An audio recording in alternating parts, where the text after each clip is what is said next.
Hello, good morning! So, get ready with me. Day 1. Ayan. First time ko mag-vlog, kaya let's see. Anyways, so ayan nga, nag-start tayo sa paghilamos, pag-toothbrush, syempre para fresh yung hininga natin. At ayan, naglagay ako ng toner. At yung nabili kong Korean product, parang hindi ko alam kung umepek ba sa mukha ko o ano. Tapos, ayan din. Siyempre, kailangan natin ng magpaganda kung konti-konti.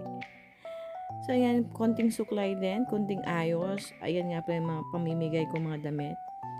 So, bago ang lahat, huwag natin munang kalimutang uminom ng barley. Ayan, hindi talaga kompleto yung araw ko pag walang barley.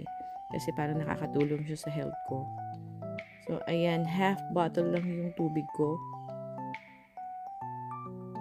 Kasi parang minsan pag puno, hindi ko maubos. So, shake and then inom.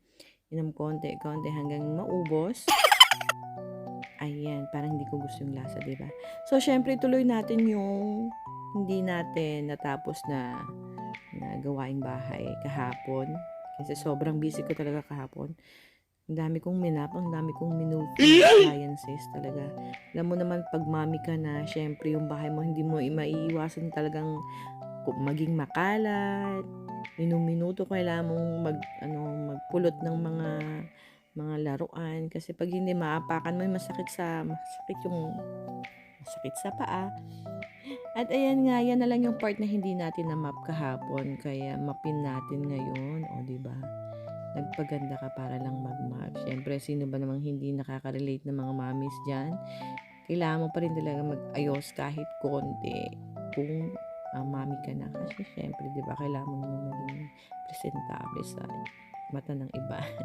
Charing. Anyways, ito yan nga, tapos na ako mag-map. O, di ba, yung mukha kong haggard, bagong gising pa lang yan. At ayan nga, hilata na tayo.